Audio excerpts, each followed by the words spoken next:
And what we found is around 12% are working or putting initiatives together for IIoT. They're actively putting 50% or more of their innovation efforts in that space. Now the challenge is that that's growing and that's going to become more competitive. If you're not doing anything in that space today, you have an opportunity to go after that market.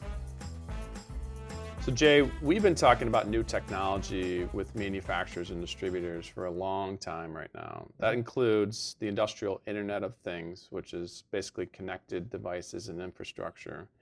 And more recently, we've been talking about artificial intelligence and machine learning and how manufacturers and distributors are integrating these new technologies into their product development roadmaps and the ecosystems that surround their product development.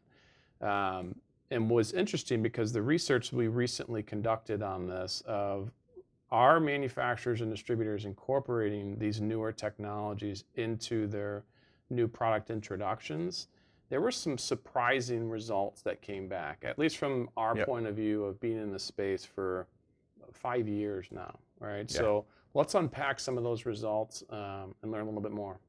Yeah, so I want to break it down into two basic buckets. Yeah.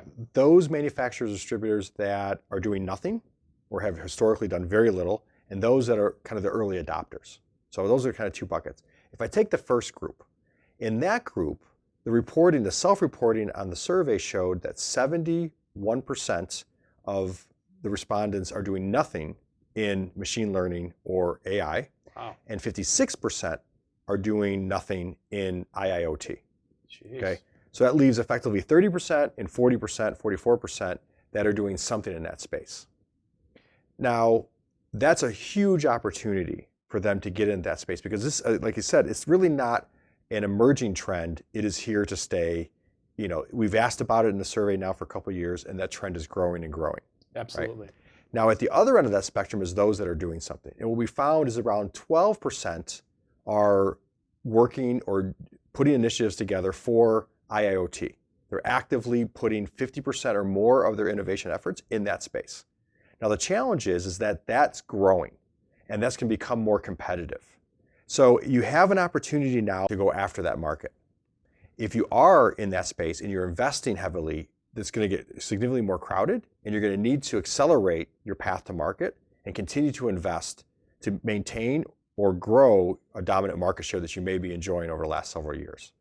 So those are some two key takeaways with IIoT.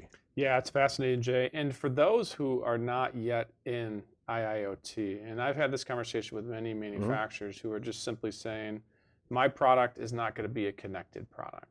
Right. You know, what do you say to those types of manufacturers? Yeah, and so we can break that down a little bit further as well. So if you have a connected or non-connected, in the non-connected space, what's happening in the market is you're becoming part of a greater solution.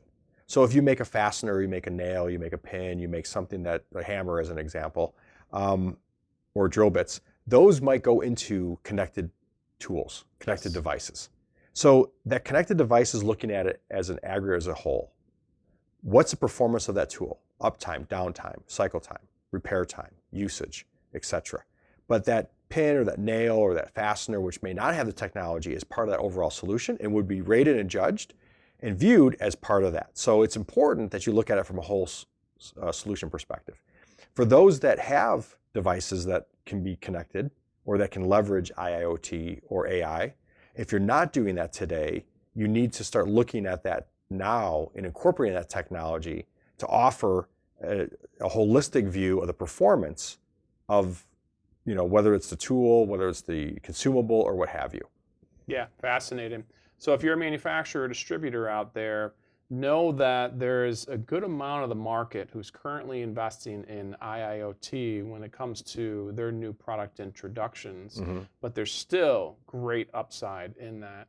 There's fewer manufacturers and distributors who are investing into artificial intelligence and machine learning in their new product introductions. So far more upside there of getting into kind of that early adoption status. But if, regardless of who you are, if you're not investing into these new technologies for your new product introductions, you need to start considering the fact that your products could live in an environment where it's in a connected environment, and you're going to be evaluated on performance, on quality, on some of the factors that are super important to those end user facilities. So you still may be heavily impacted by this. You need to understand that and start looking into those topics for your new product introductions. Correct. Great insights. Thanks for sharing, Jay. Thank you.